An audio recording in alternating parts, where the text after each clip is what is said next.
From the KIRO Radio newsroom in Seattle, I'm Dave Ross, and these are the Ross Files.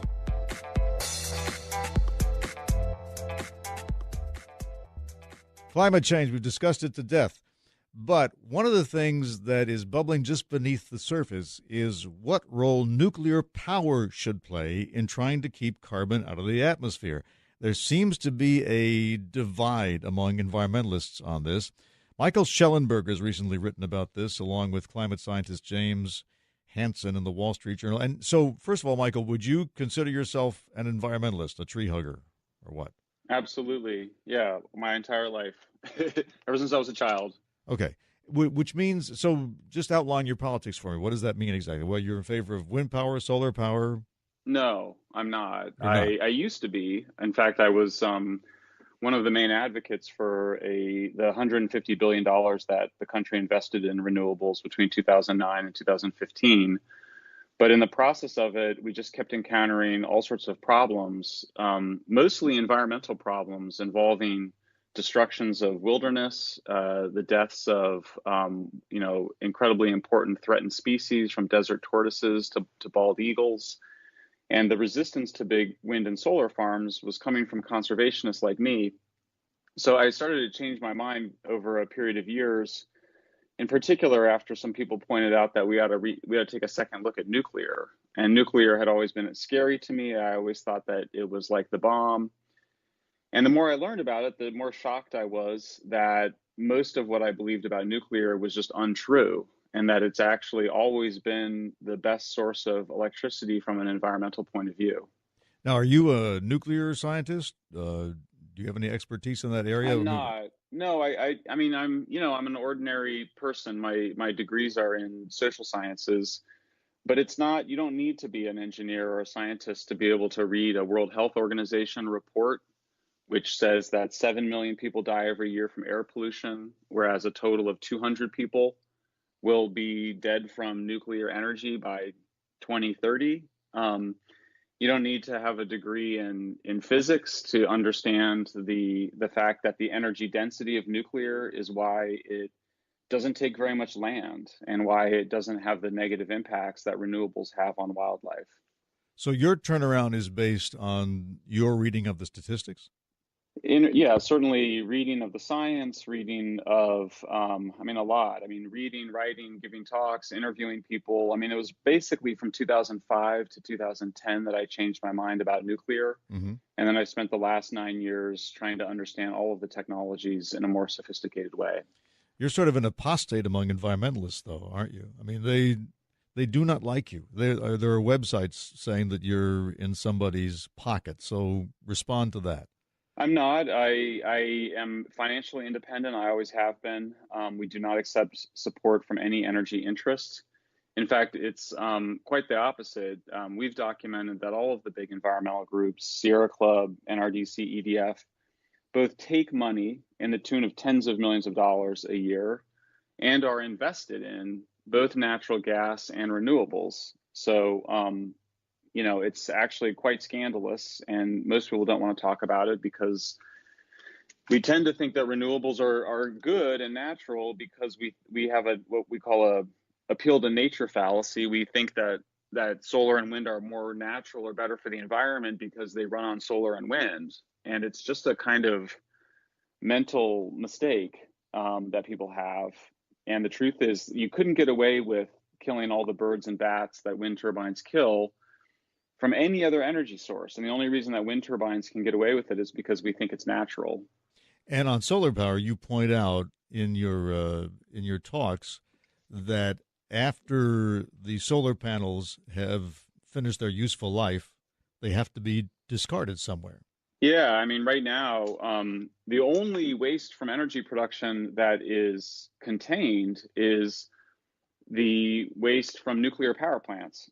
Every other form of waste, the waste from fossil fuels goes into the environment and kills 7 million people a year. The waste from solar panels goes to landfills, or it joins the electronic waste stream, where it's often broken up and exposes poor people in poor countries to dangerous toxins.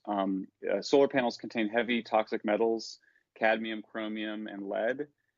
And there is no end of the toxicity of those metals. And in fact, the quantity is astonishing. It takes 200 to 300 times more waste per unit of energy from solar as it does from nuclear. So this has all led you to nuclear power, but of course, nuclear power, there are people who are philosophically opposed to it for various reasons, including 3 Mile Island, Chernobyl, and of course, the bomb. So answer those objections. Well, I mean, that's the real fear. I mean, I think the real fear is just that nuclear power plants share the same name as nuclear weapons. So in some ways, it's just fear of nuclear weapons. And even that turned out not to be accurate. As nuclear weapons have spread, the world's become a more peaceful place. 3 Mile Island is an accident that actually proves the safety of nuclear. I mean, here you have a full meltdown of the reactor, and nobody was harmed. I mean, if you're standing right next to the plant, you got something like the amount of an X-ray. You get more exposure to radiation when you fly in jet planes than you do from Fukushima and 3 Mile Island. The worst accident was Chernobyl, and it killed about 50 people, firefighters putting out the fire, and probably another 150 from thyroid cancer over a 50 to 75-year period. So, I mean, I think it's, the contrast between what people believe and what the reality is huge. I mean, I don't know of any other issue where people's beliefs and the reality are so different from one another. So how did this happen then? If it's, because you point out that nuclear power plants are the only form of electricity generation that kicks out zero carbon. And you also present some, I mean, they're persuasive-looking charts. I have to grant it to you, that indicate that if you take nuclear power out of the equation, there's no way the developed countries will ever meet their carbon goals. So if that's the case, then how did things get so twisted? Well, that's a really interesting question, and that's actually a much longer story than just the safety and waste issues. I mean, it really does go back to the creation of atomic weapons in the 1940s and the fears of them. I mean, I think there's this other issue, which is that people really fell in love with the idea of renewables. Even the word sounds nice. It sounds like we're going to harmonize society with nature. We all love nature. But the truth is that if you want to save nature, if you want to protect the natural environment, then you need to use less of it, not more of it. So that means that you want to use fuels that are energy dense, which means that you don't need to use a lot of uranium. I mean, the amount of uranium in a can of Coke is enough to provide all the energy that I need for my entire life. At the end of its life, at the end of the fuel comes out of the plant in that same Coke-sized can, so there's hardly any waste. Trying to do that with renewables requires covering huge amounts of land with solar panels, wind turbines, because sunlight and wind are so dilute. Sunlight or wind are great on my face, and when I'm outside, they're wonderful. But in trying to power modern society from them, it requires destroying a lot of the natural environment. So I think some of this is just, it's kind of a mix of fear of the bomb, love of renewables, general ignorance about energy and environmental issues. And then there's some pretty powerful financial interests. I mean, I think the interesting thing we've seen is that there's an alliance between natural gas companies and solar and wind companies. Why? Well, because solar and wind are unreliable, you always have to have a natural gas plant ready to burn gas and produce electricity whenever the sun goes behind a cloud or the wind stops blowing. So you're actually seeing Shell and Statoil and these other big natural gas companies promoting solar and wind because they know that it will create demand for their product. I thought the idea, though, was to develop an efficient battery which you could use to bank the electricity, because everybody admits, solar doesn't work when it's cloudy and wind doesn't work when the air is calm. But if you have batteries, then you can store this stuff. Yeah, this is a very common misconception, in part because we have great batteries in our phones, and so we tend to think, well, we have all these batteries. But the truth is that, like, if you take every battery in California, including every battery in every car and truck, it would provide less than 30 minutes of backup from our electricity grid. And solar and wind, there are periods where there is no significant amount of sunlight or wind in parts of the winter. There's months that go by with very little solar and wind. So it's basically nobody, even solar and wind advocates, don't think you can store all that solar and wind in batteries. I mean, the best way to store lots of electricity is in hydroelectric dams. Mm-hmm. But we already use hydroelectric dams both to produce electricity and to provide irrigation. So nobody thinks that you're going to be able to create a whole bunch of new hydroelectric dams to store all that intermittent solar and wind. What we end up doing is just burning more natural gas, and it ends up making both more air pollution and also higher cost of electricity. What about Europe? Hasn't Europe made a lot of progress in wind and solar power, and aren't they getting more and more of their electricity from those sources? You really just need to look at two countries, I think, to understand the difference. Look at France, look at Germany. France spends a little bit more than half as much for its electricity as Germany, but its electricity is 10 times less carbon intensive. Why? Because France is 75% nuclear energy, and Germany is moving away from nuclear energy. Nuclear is the difference. Germany will have spent $580 billion on renewables by 2025. And during that period, it will have seen its electricity prices go up by 50%. And its carbon emissions have been flat. They haven't changed since 2009. So I think everything you need to learn about energy and climate change, I think you can learn from France and Germany. And by the way, it happens at a time, everybody goes, well, solar panels and wind turbines are cheaper now. Well, that's true. But they still require the huge cost of backing them up because of the unreliability. So I would say, look at Germany, look at California. These are places where electricity prices have skyrocketed because of all of the addition of solar and wind to the grid. And that's happened at a time when solar panels and wind turbines got cheaper. The reason is because the more solar and wind you add, the higher the costs, because you have to back them up and you have to find some way to balance the grid, balance supply and demand in the grid. With all that unreliable energy. Explain one chart that I saw on your website. It seemed to show that the more a country began to rely on solar and wind, the less of a proportion of their electricity was actually created by the solar and wind, or did I get that wrong? Right. No, you got that right. So basically, what we find is that when wind becomes 30% of your electricity, its value declines by 40%. And when solar becomes 15% of your grid, its value declines by half. Well, now explain why is that. Yeah. Well, yeah. So it just is a way of saying that the sun and wind have two problems. The first is that they don't generate electricity when you need it, and then they generate too much when you don't need it. So that California has to pay Arizona right now to take all of our excess solar electricity. And Germany has to pay its neighbors to take all of its excess electricity. And, it's interesting. Today, I just wrote a story about a new study from the University of Chicago, which is the biggest study to date. And it finds the exact same thing. Solar panels and wind turbines are making electricity much more expensive around the United States for three reasons. The first is the unreliable nature of sunlight and wind. The second is because they require so much land. So much more land. I mean, 450 times more land for a solar farm than for a nuclear plant to make the same amount of electricity. And then the third reason is that you have to build all this additional transmission lines, and transmission is extremely expensive. It's also really bad for the environment. So, it's interesting. When you look at it, you realize that the same reason renewables are so bad for the environment is the same reason they make electricity so expensive. And so, I think it's fair to say that the highest profile environmental candidate running for president is our own governor, Jay Inslee, who has said that climate change is the number one issue. He has been, what shall I say, non-committal when this nuclear energy argument is brought up as the best way to achieve lower carbon emissions. Have you talked to him at all? I actually...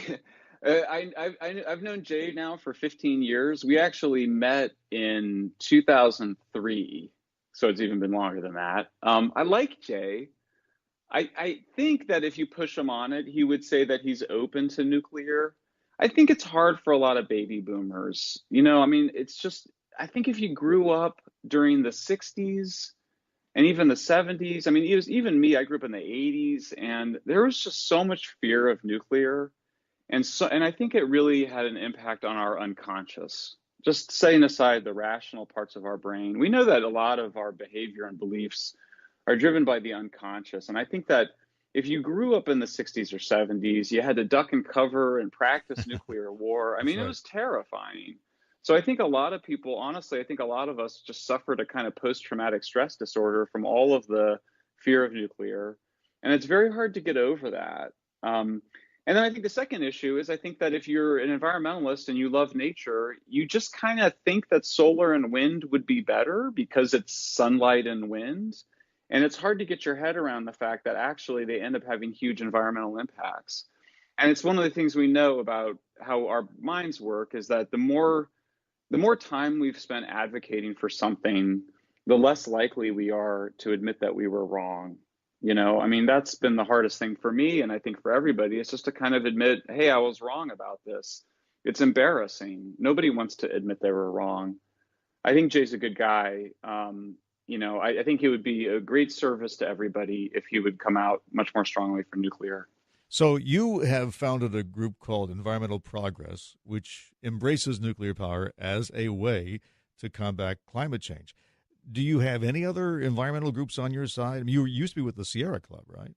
Yeah, I mean, I've worked for basically all the major environmental groups, and yeah, I mean, what's happened is that they have basically all said, in some circumstances, we should keep nuclear plants operating.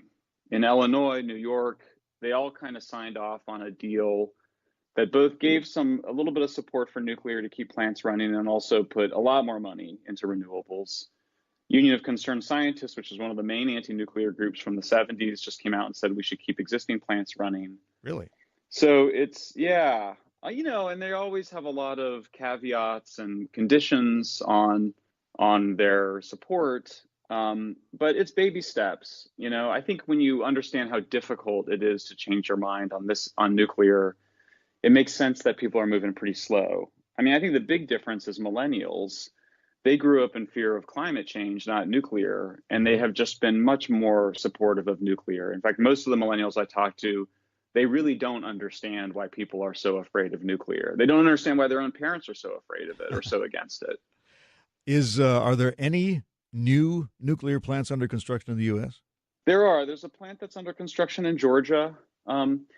And, we have a lot of energy in the United States. We have had this major fracking revolution, which has made us just this huge exporter of both oil and gas. So we're a little bit different from most countries where they're not going to have fracking. And so it's been much harder to get new nuclear plants built. Plus, I think the fact is that we're already a rich country. Our electricity demand is not growing very quickly. But I do think ultimately, if we're going to replace all that natural gas and coal, we still have about 20% of our electricity from coal. We're just going to need to build a lot more nuclear plants. And you can build them without having to charge. What does Con Ed charge these days? Like 16 cents a kilowatt hour? I mean, it's fairly expensive electricity, isn't it? Yeah, I mean, basically, the study I just mentioned that came out from the University of Chicago today just shows that solar and wind are making electricity much more expensive everywhere that you use them.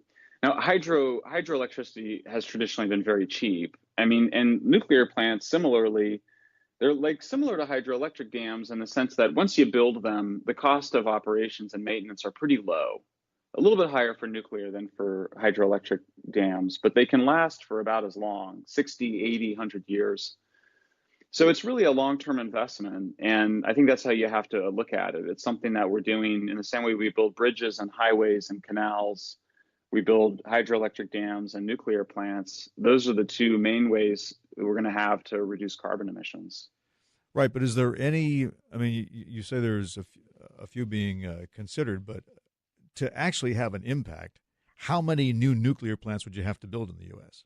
Well, right now we have about 99 or about 100 reactors providing 20% of our electricity. So if you wanted to get to 100% nuclear, you would need something like another 400 reactors. Now you can build them on the same plant sites. The cheapest way to get new nuclear is just to build more reactors on the same site.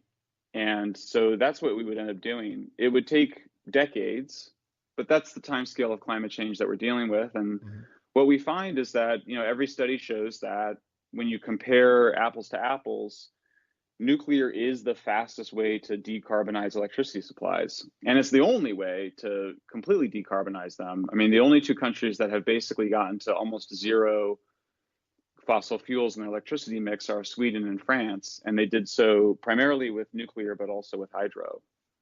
So it's your position that if anybody who is really serious about reducing the proportion of carbon in the atmosphere, there's really no choice but to become as nuclear as possible. That's definitely where I've come to. I mean, there's certainly people that think that you can, capture the carbon and store it underground from fossil fuel plants. I mean, you can do that, but you're talking about a huge new infrastructure at a much higher cost than just building nuclear. People think you can do renewables, but it's just proven to be very expensive and ends up locking in natural gas. So at the end of the day, I think that nuclear, it's kind of a Cinderella story. It's this technology, it's the sister who the stepsisters always said was the dirty one. They made her do all the hard work. And she turned out to be the most beautiful one. The smallest environmental footprint, the least amount of waste, and the safest way to make electricity. It was sitting in front of us the whole time. And for a variety of kind of political and cultural reasons, we haven't been able to see it properly. So you're saying that this should be at the heart of the Green New Deal? Absolutely. I don't think that there has never been a successful Green New Deal that wasn't basically nuclear. I mean, I wrote a column that was like, every successful Green New Deal was nuclear. France and Sweden, Japan, and other countries that had built nuclear plants. It's really the only way to significantly reduce your dependence on fossil fuels. So any reaction from the Green New Deal Democrats in Washington? Yeah, I mean, I was one of the first people to report the fact that they excluded nuclear from the Green New Deal, and they quickly backtracked. You saw other people in the Green New Deal, really on the Senate side, quickly sort of insist that they weren't going to exclude it, that was just something that Alexandria Ocasio-Cortez had said. And I think it's a testament to how much the conversation has changed over the last few years. I mean, there's really if you think of what climate scientists, it's not just James Hansen, but I mean, really, climate scientists have been more outspoken on nuclear than they have on any other issue except for the climate science. There is no advocacy of climate science by climate scientists of a lot of renewables, whereas all of the major climate scientists have been co-signing these open letters to politicians that we've been circulating, arguing that we need to use a lot more nuclear. And so I think there's definitely been a change in the conversation over the last, 3 years in particular, but really over the last decade before that. Would Republicans support this? Well, Republicans have always supported nuclear. Nuclear energy was bipartisan in the 50s and 60s. Al Gore's father was one of the biggest advocates of nuclear. And in the 50s, he attacked President Eisenhower for not doing enough nuclear. He wanted a Tennessee Valley Authority for nuclear. And then when the new left started attacking nuclear in the late 60s, early 70s, Democrats eventually became anti-nuclear. And Republicans just remained pro-nuclear. And so Republicans have never been the problem. In fact, one Senator Alexander from Tennessee actually has been advocating a green nuclear deal for the last 10 years, arguing for doing precisely what we just talked about, which is just building a lot more nuclear power plants. So Republicans they're already there. That's the important work, is to try to move Democrats. Yeah. Well, I mean, what would move Democrats, it seems to me, is the actual results. I mean, you've sort of laid out a path for what would actually reduce the amount of carbon in the atmosphere, and Republicans are already on board with this, and I think they would probably take, dare I say, some delight in seeing Democrats change their minds on this. But I mean, if the idea is to actually lower the amount of carbon in the atmosphere, you're saying anybody who wants to do that needs to embrace this. Absolutely. I mean, it's time, the case has been made. The information on safety and health, it's all very well established. There's really no controversy in the scientific community over the benefits of nuclear. I do blame the news media. I think the media have had a bias against nuclear for a very long time. And they've not done a very good job talking about the downsides of renewables. But yeah, I for sure think that, really, we've had this debate now for almost a decade. And I think it's time for people to just kind of get over their hangups and move on. So you think there could be a grand bargain where the climate deniers on the right give up their climate denial and the nuclear deniers on the left give up their nuclear denial? Absolutely. And, the funny thing is there's a lot of reasons to support nuclear that don't have anything to do with climate change. I mean, I think the two big environmental benefits other than climate are the fact that it doesn't produce any air pollution. So we've now know that from James Hansen did a study finding that nuclear has actually saved 2 million lives to date. It could save many more if we expanded it, but save 2 million lives a day just by preventing the burning of fossil fuels. And then the other one is just the land impacts. I mean, it's shocking how little land is required for a nuclear plant. And so if you're really concerned about protecting, wild desert landscapes and protecting pristine coastal environments, being able to put a nuclear plant on the equivalent of like 3 or 4 football fields, as opposed to just the, 450 times more land for a solar farm than a nuclear plant. I mean, it's really all you need to know. People say, well, there's a lot of land everywhere. Yeah, but there's not a lot of land near cities. And that's what makes the difference, is that you've got to be somewhere near population centers. Otherwise, you're going to be stretching transmission lines over hundreds of miles. Are there pictures of elk nuzzling up against the containment dome? It's funny. In the last operating nuclear plant we have in California called Diablo Canyon, they have photos of, they take the goats out to eat the grass, to prevent the fire hazard around the plant. So there are these really amazing photos of goats. But there's actually there's an certified organic beef farm right near the plant, like right next to the plant. I always would joke, if only they knew, that it was, but it's fine. I mean, one of my friends works there, and she's had 3 children now, goes to work pregnant. And it's because she understands science. They monitor the radiation levels. Radiation's not this mysterious thing. We've been studying radiation and its effects for 120 years. And it just turns out that we're exposed to just much more radiation in the natural environment, but not to mention hospitals and elsewhere. Flying on jet planes is incredible amounts of radiation. And we just don't find the harms that people were worried about in the 1950s. Michael Shellenberger is the founder and president of Environmental Progress at environmentalprogress.org. Michael, thank you very much. Thanks for having me. Remember that when there's a longer version of the interviews on Seattle's Morning News, you can usually find it right here in the original form, unconstrained by the limitations of a live broadcast. And you can subscribe so that when someone says, "Did you hear what was on Seattle's Morning News?" you can say, "Not only that, I heard the part that wasn't on Seattle's Morning News." So my advice is to subscribe. And then when we talk to an author, a politician, an entrepreneur, an artist, a scientist, a teacher, a journalist, a celebrity, you'll hear every word. I'm Dave Ross. Thanks for tuning in.